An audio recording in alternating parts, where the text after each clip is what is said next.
Let's go to Batu Caves. Ready? Go! We're walking from Cozy Hotel KL to KL Sentral Station. Cozy Hotel is located in Brickfields. It's a predominantly Indian area in KL, so expect to find loads of lovely Indian restaurants here. We're a huge fan of nasi kandar, why you can get at this restaurant at BC right here. We picked this area since it's so close to KL Sentral. KL Sentral is the main transport hub in Kuala Lumpur. You can get on a LRT, monorail, MRT etc. to anywhere in KL from KL Sentral. This place is also relatively safe at night, as these two ABC restaurants are run 24/7 and always have customers at any time of the day. This makes it more lively even at night. I also like to come here in the morning to have a roti chennai. It's a fluffy flat bread with fish curry. Breakfast of champions.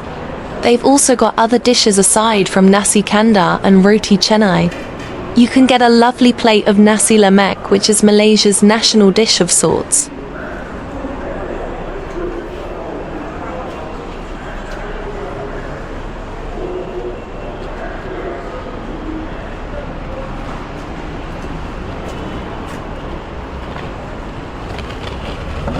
This elevator brings us to the link bridge to go to Nu Sentral Mall. There's also stairs and an escalator, but we're feeling lazy today.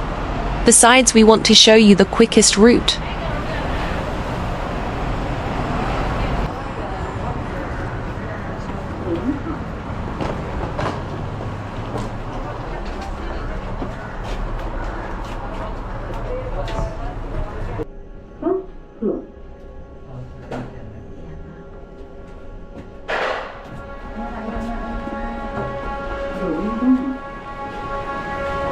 Here we are, the link bridge. This link bridge leads to Nu Sentral Mall and also the monorail station.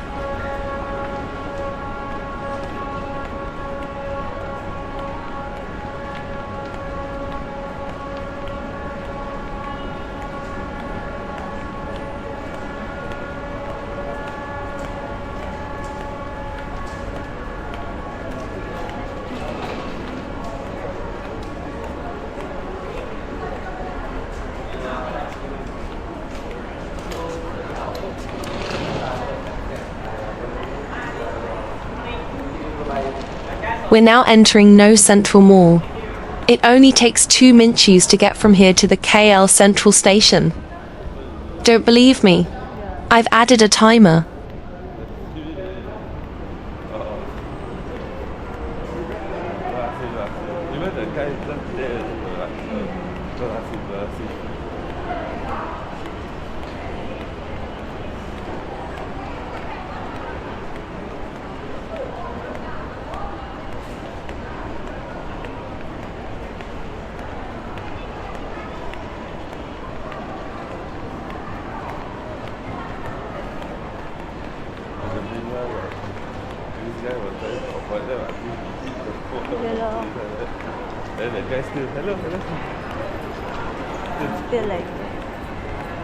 Just up one floor.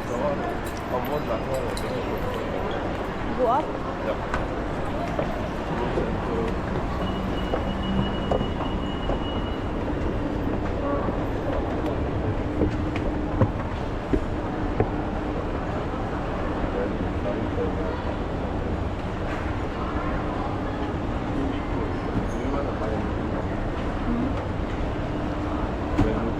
Let's see if like which cheaper.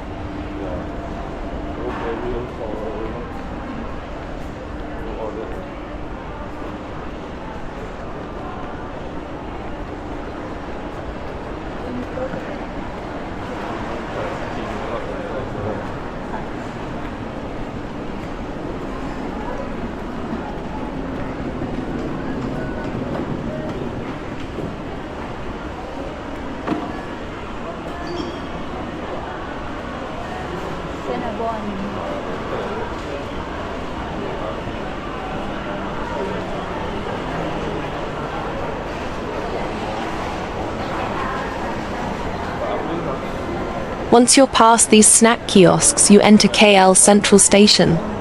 What did I tell you? Only 2 minutes. And if you think about it, only 3 minutes from our hotel Cozy. That's why I love it. Here we are. KL Sentral, also known as Kuala Lumpur Central. It is Malaysia's largest transit hub. It connects major rail networks including KTM Komuter, MRT, LRT, monorail, and the KLI Express to the airport. Designed as a modern integrated transport hub, it also houses shopping, hotels, and offices, making it a true city within a city. Opened in 2001, KL Sentral replaced the old Kuala Lumpur railway station as the country's main rail terminal. Its strategic location in brickfields allows seamless connectivity between local and international routes. Travelers can easily transfer between regional trains, airport shuttles, and city transit, making it a key gateway into Kuala Lumpur. Beyond transportation, KL Sentral is a commercial and lifestyle hub. It features Nu Sentral Mall, international hotels like Hilton and Le Méridien, and business towers that host multinational corporations. With its mix of retail, corporate, and travel facilities, KL Sentral plays a vital role in Malaysia's urban development. Technically, Nu Sentral Mall is part of KL Sentral. To head to Batu Caves, we can take a KTM commuter train from KL Sentral. The journey is direct, inexpensive, and takes around 30 minutes. Along the way, you pass through several suburban stations before arriving right at the foot of the Batu Caves temple complex. Tickets can be bought at the KTM commuter ticket counters.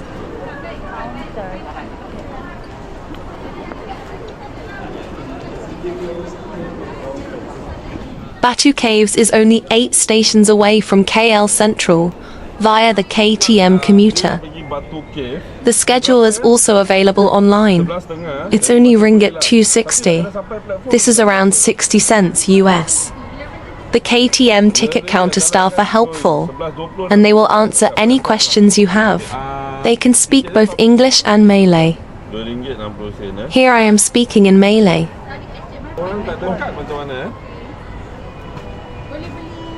Okay, we got our ticket. At KL Sentral, KTM commuter tickets are printed on paper with a QR code. You scan this code at the turnstile to enter the platform area. Once inside, check the platform number shown on your ticket. Head downstairs to the correct platform and wait for your train to arrive.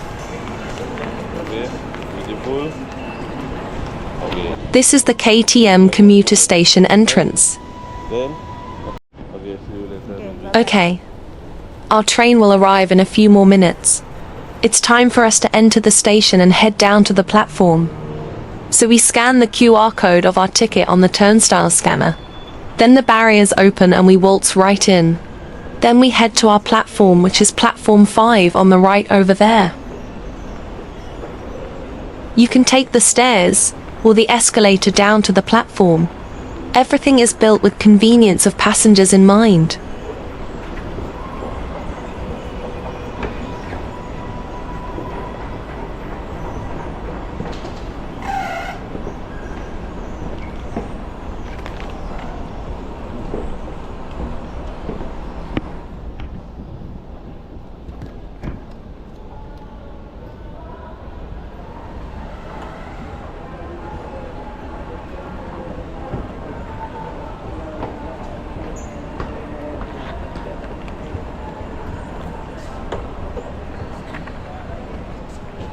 There are signages everywhere to ensure you do not get lost. Signages are in both English and Malay, which is Malaysia's national language.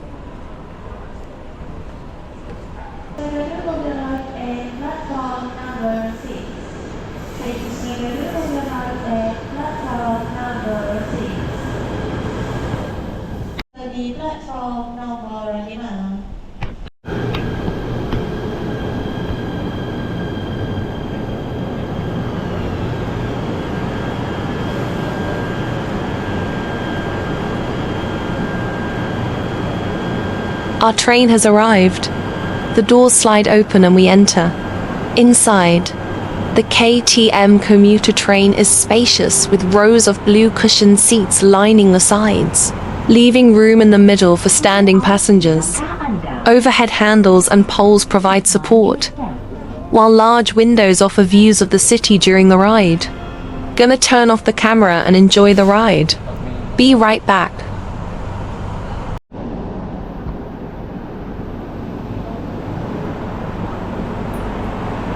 We've arrived at Batu Caves station. We are hopping off the train and heading to the escalators. One thing you immediately notice at Batu Caves station, the crowd of tourists is impossible to miss. Groups with backpacks and cameras spill across the platform, chatting in different languages. Some queue at the ticket gates, while others pause to check maps or take photos. The station feels alive, buzzing with international visitors arriving together.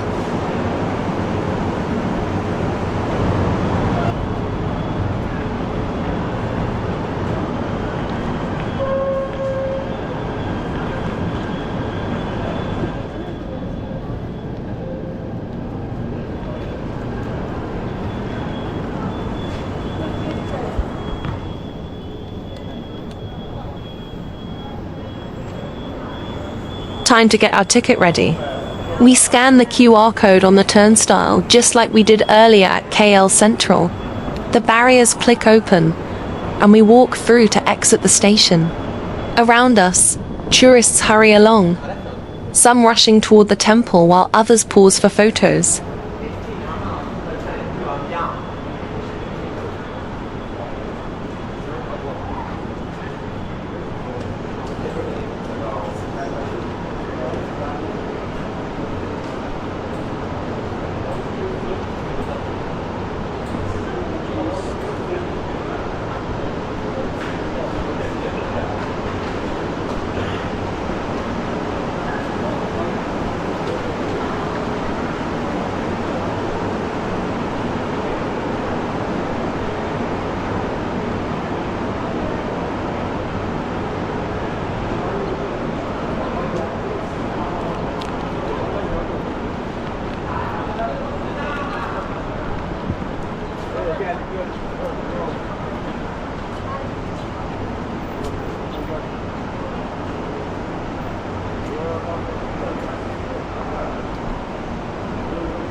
Once you exit the KTM Komuter station at Batu Caves, the sight of the massive limestone hill dominates the view. The towering cliffs rise dramatically above the bustling crowd, their rugged surface dotted with greenery. At the base, the colorful temple entrance and golden statue mark the gateway into the caves. The walkway from the KTM Komuter station to the Batu Caves complex is a covered path, keeping visitors shaded from the sun or rain. Along both sides, small stalls and shops are tightly packed, selling snacks, drinks, souvenirs, and garlands. The walkway is crowded with tourists browsing, shopping, and moving toward the complex entrance. Next to it is a car pickup and drop-off.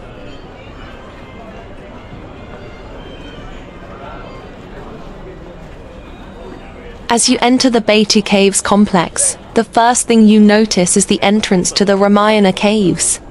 Its colorful facade is decorated with Hindu artwork depicting stories from the Ramayana epic. The cave is slightly apart from the main stairs, offering visitors a chance to explore mythological carvings. Nearby stands a towering blue statue of Hanuman, the monkey god and devoted follower of Lord Rama.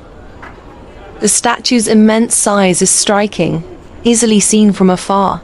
Many visitors stop here to take photos before moving further into the complex. It serves as a symbolic guardian at the site's entrance. Just as you spot the towering statue of Hanuman, you begin to notice real monkeys all around the Batu Caves complex.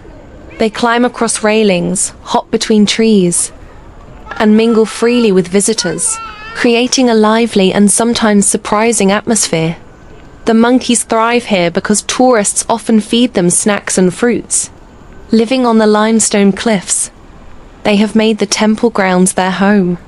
While fun to watch, they can be mischievous, so visitors are reminded to hold belongings tightly and avoid carrying visible food. The Ramayana cave tells the story of the Indian epic through colorful murals, illuminated dioramas, and detailed sculptures. At the entrance stands a towering statue of Hanuman, the monkey god. This cave offers a spiritual and visual journey that complements the iconic limestone shrines of Batu Caves. Entry to the main Batu Caves complex is free for everyone. But the Ramayana cave is different. Here, you will need to buy a ticket. Tourists pay around MYR 15, while locals pay about MYR 7. The cave usually opens daily from 8 AM to 9 PM.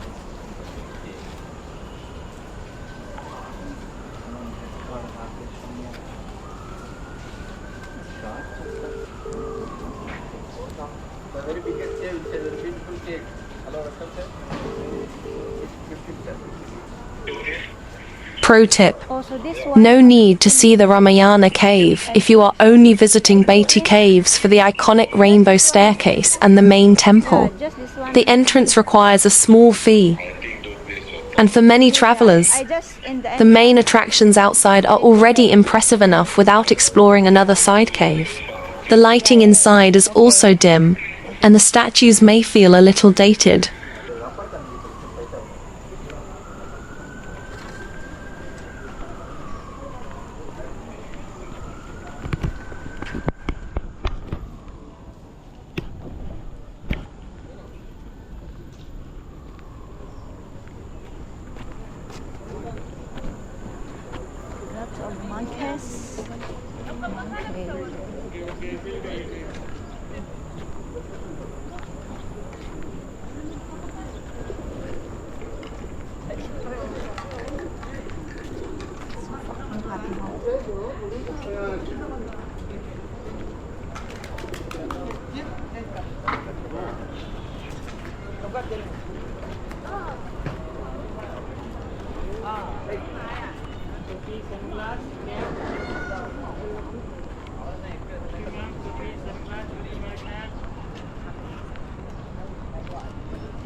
Next to the towering Hanuman statue stands a small Hindu shrine, where devotees pause to pray and make offerings. It adds a spiritual touch to the entrance area of the Batu Caves complex, reminding visitors that this site is not only a tourist destination, but also an active place of worship. The Batu Caves complex also features a huge open-air car park that can accommodate many vehicles. At times, large tented structures are set up to provide shelter for cars from the hot sun or heavy rain. This practical setup makes it easier for visitors to park and access the temple area comfortably.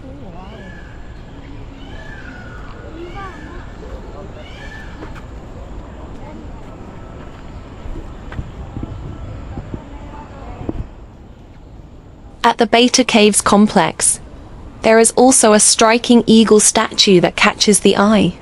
Positioned near the entrance area, it represents strength and watchfulness.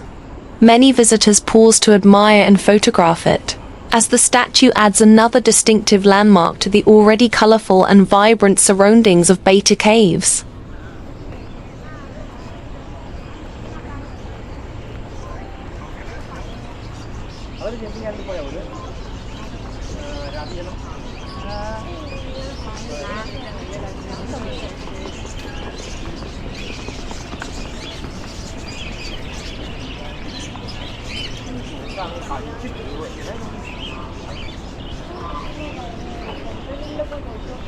Here is the entrance to Cave Villa, located near the base of the Batu Caves complex.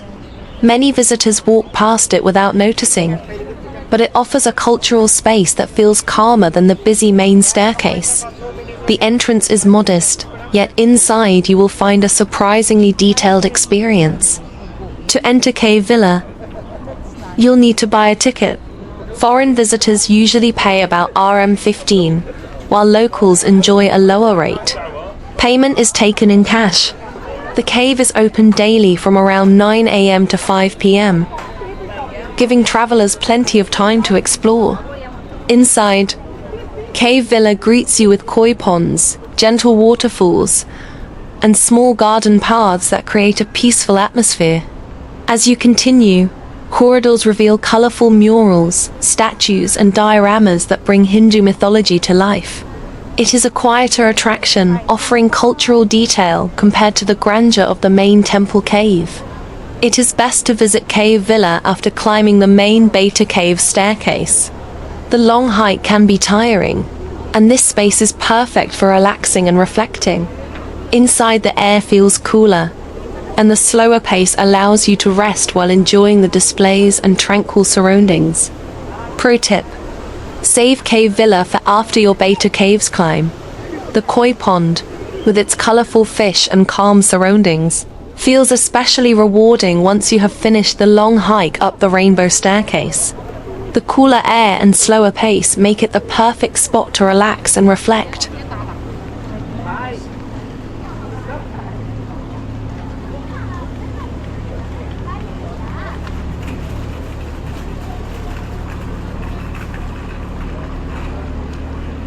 I enter a busy courtyard that feels alive with energy. Tourists with cameras, families with children, and temple devotees all move in different directions. The air is filled with chatter, the ringing of temple bells, and the occasional chanting of prayers. Around the edges of the courtyard, I see stalls packed tightly together. Vendors sell flowers, garlands, and coconuts for offerings, while others offer snacks, cold drinks, and colorful souvenirs. The aroma of incense mixes with the smell of food, creating a vibrant atmosphere where pilgrims prepare for rituals and tourists browse curiously. Then, my attention is pulled toward the main highlight, the grand staircase of Batu Caves. Painted in brilliant rainbow colors, the steps rise steeply against the limestone hill. At the base, crowds gather to admire the massive golden statue of Lord Murugan, standing tall and majestic beside the staircase, guarding the sacred site.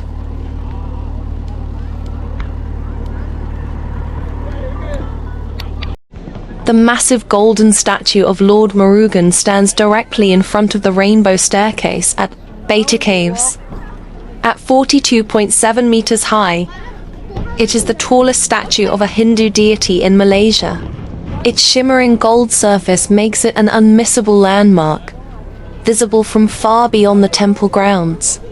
The statue represents strength, devotion, and protection, watching over pilgrims and visitors who begin their climb up the 272 steps to the sacred cave temple. Crowds often gather at its base for photos, but for devotees, it is also a site of prayer and respect before entering the holy complex. Just before reaching the staircase of Batu Caves, you pass through a beautifully decorated archway or gateway. The structure is adorned with intricate carvings and colorful designs, reflecting traditional South Indian temple architecture. Walking under it feels symbolic, as if crossing into a sacred space before beginning the climb to the caves. We place our feet on the first few steps of the Batu Caves staircase, and the climb begins. The rainbow-colored stairs rise steeply, buzzing with movement as pilgrims and tourists make their way up. Monkeys dart across the railings, some playfully chasing each other, others eyeing snacks and drinks carried by visitors. I've started a timer to see how long it takes for us to get to the top. I turn back to see the arched gateway below, framing the entrance to the Batu Caves complex. Its colorful carvings and intricate designs look even more striking from this angle. People pass in and out beneath it, while beyond the arch, the car park and city stretch into the distance.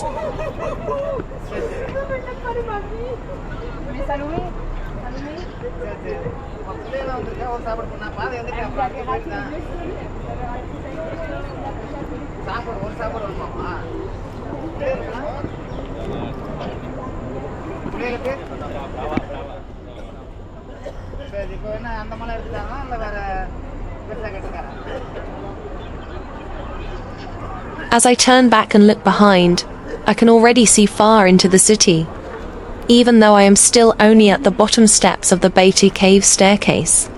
The view stretches wide, showing rooftops, roads, and distant hills. It feels rewarding, yet the real climb still lies ahead. Climbing the stairs with a dress. Wearing dress.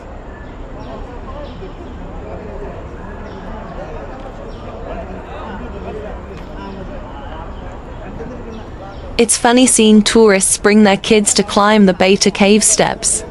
At first, the little ones run up with endless energy, treating it like an adventure. But soon the tropical heat slows them down, and breaks become frequent, with parents and children resting together and laughing at the effort.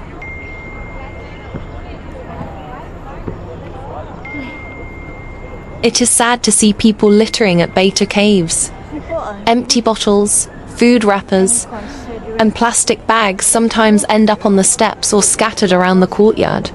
The trash spoils the sacred atmosphere and natural beauty of the place, leaving a reminder that not all visitors respect their surroundings.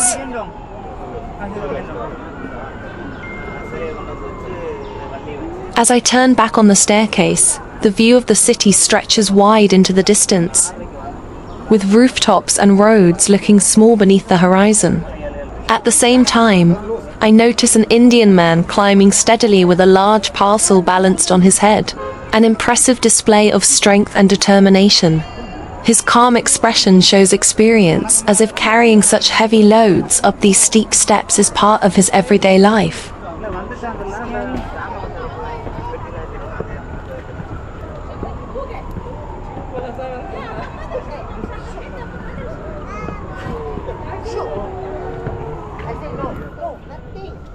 I notice a monkey tugging at the shirt of a large Indian tourist, refusing to let go. The man looks scared and annoyed, clearly uncomfortable with the aggressive animal.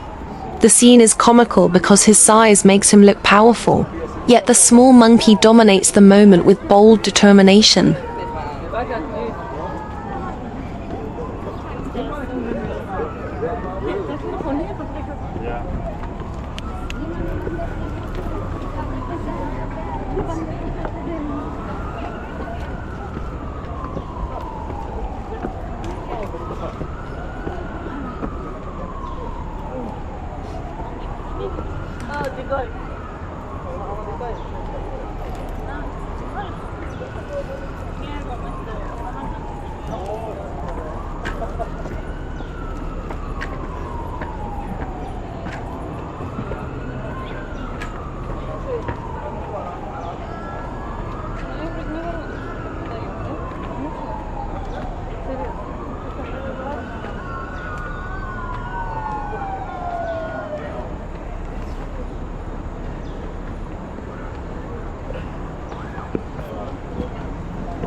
Almost at the top of the Batu Caves staircase, I turn back to see the view stretching far below. The city skyline glimmers in the distance while rooftops and roads look tiny from this height. The car park, the arch gateway, and the bustling courtyard now appear small and distant.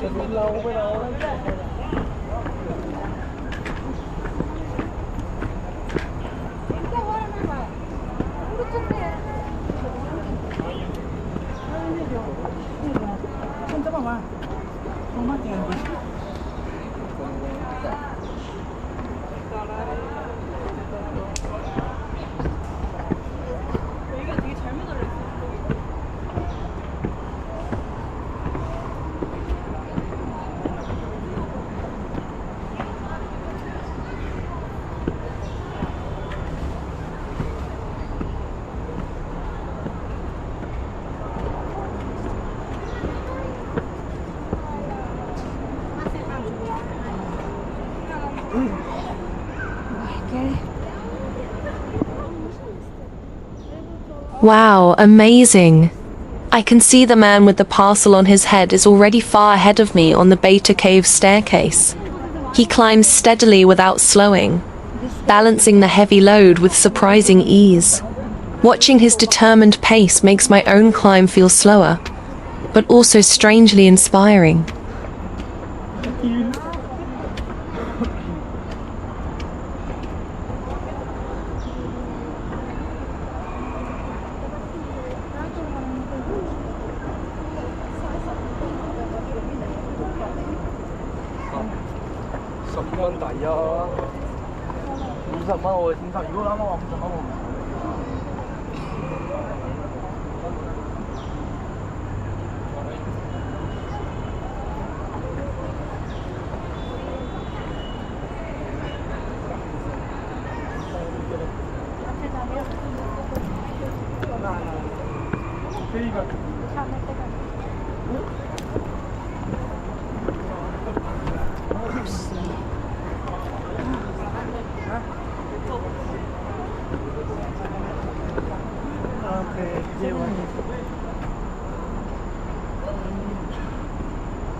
As I turn back near the top of the Batu Cave staircase, I can see far into the distance where the Central Point Suites high-rise stands tall against the skyline. Its modern towers contrast with the temple grounds below, 20% more. reminding me how close the caves are to Kuala Lumpur's city life. As you get closer to the top of the Batu Cave staircase, the space becomes noticeably more crowded. Tourists pause on the steps to catch their breath, snap selfies, and take in the sweeping city view. Groups gather at the landings, holding cameras high, creating lively bottlenecks before the final stretch. Near the top of the Batu Cave staircase, I turn back to take in the sweeping view, and something else catches my eye. A monkey is perched confidently on a stair post, munching on some snacks. Judging by its sly expression, the food is probably stolen from an unsuspecting visitor.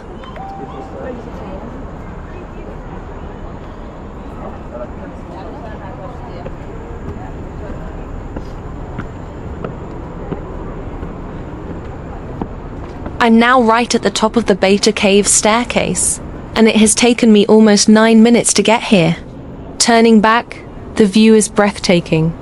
From this height, the city unfolds beneath me, and I can even see as far as Chowkit in the distance. As you step inside the Batu Caves after finishing the climb, the atmosphere immediately changes. The bright sunlight gives way to the cool, dim interior of the massive limestone cavern. The ceiling arches high above, creating an awe-inspiring sense of space. Echoes of footsteps and prayers fill the air as visitors explore. Walking through the Batu Caves complex, I pass stalls filled with offerings and garlands. Rows of marigolds and jasmine hang in bright colors, their fragrance drifting through the courtyard. Devotees stop to buy flowers and coconuts for prayers, while tourists pause to admire the colors and take photos of the vibrant displays. Then it becomes clear why I saw that man earlier with a parcel balanced on his head. He was delivering supplies to these very stalls. Carrying items up by hand is the only way to restock, and his steady climb shows the unseen effort that supports this lively trade. The area is known as the Cathedral Cave, also called the Main Cave, and it is the heart of Batu Caves. As soon as you step inside, the atmosphere changes. Sunlight pours in through openings above, illuminating the vast limestone chamber and creating a dramatic, awe-inspiring sense of space. At the center of this great chamber is the Sri Malayfa Temple, dedicated to Lord Murugan. The temple's colorful shrines and statues stand against the limestone walls, decorated with flowers, coconuts, and incense. Devotees kneel in prayer, ring bells, and perform rituals, filling the cavern with a sacred and spiritual energy.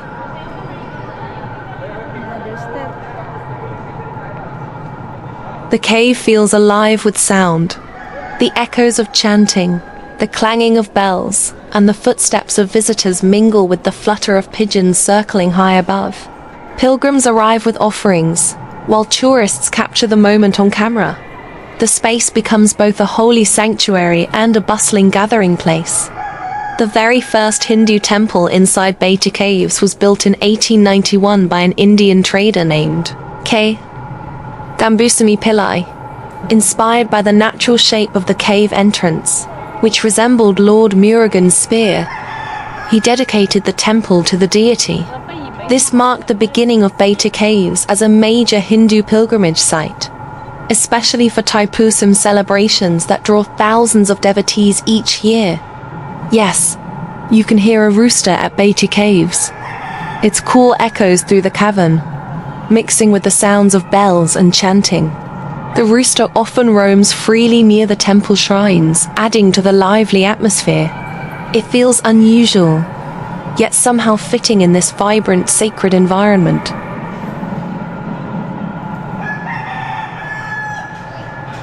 There's the rooster.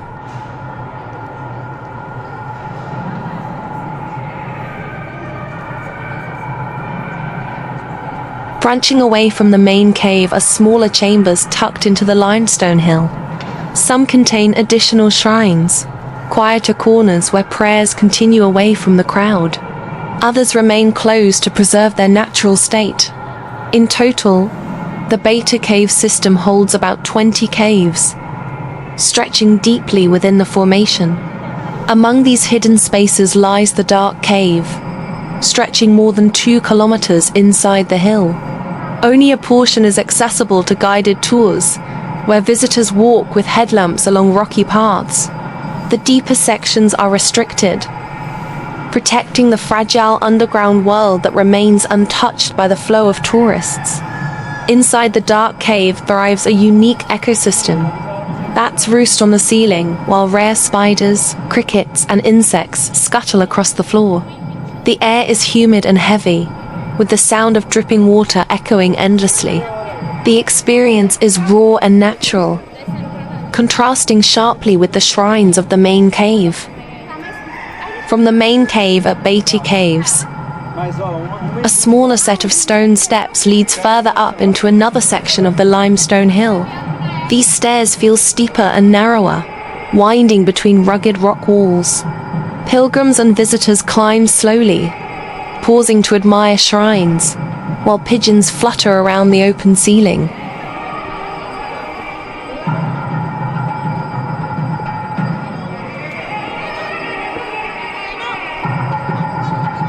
The open ceiling of Batu Caves is one of its most majestic features.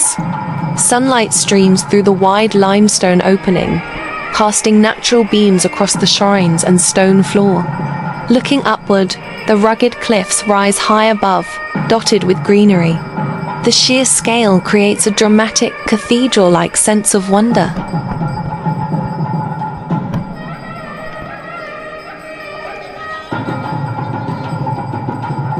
From this angle, you can see how high the main cave ceiling is inside.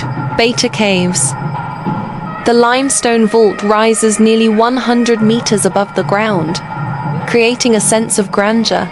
Sunlight pours through the opening at the top, lighting up the shrines and casting dramatic shadows across the cavern floor.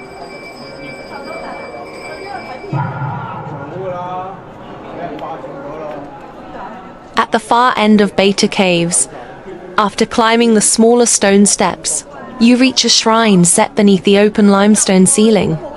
It feels quieter here, with fewer visitors lingering. The shrine is decorated with flowers and incense, where devotees stop to pray before slowly making their way back down.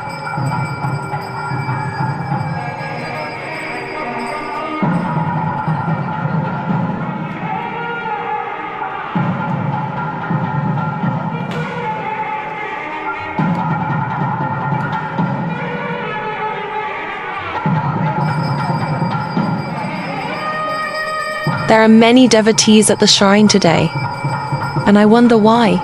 Perhaps it is a special prayer day or an auspicious date in the Hindu calendar. Some may have come to fulfill vows, while others seek blessings for health, prosperity, or protection. The atmosphere feels especially sacred and alive.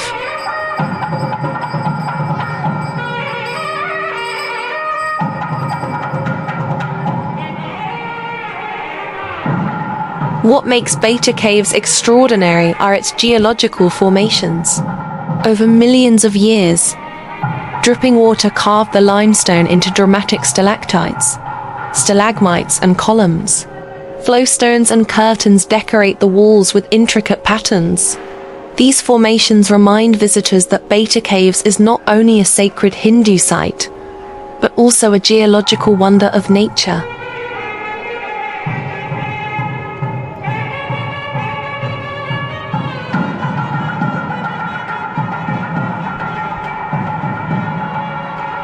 Well, I'm going to hike down now. I'll probably relax at the cave villa for a while. We hope you enjoyed this video. Please like, share, and subscribe for more. See you in the next video. Bye bye.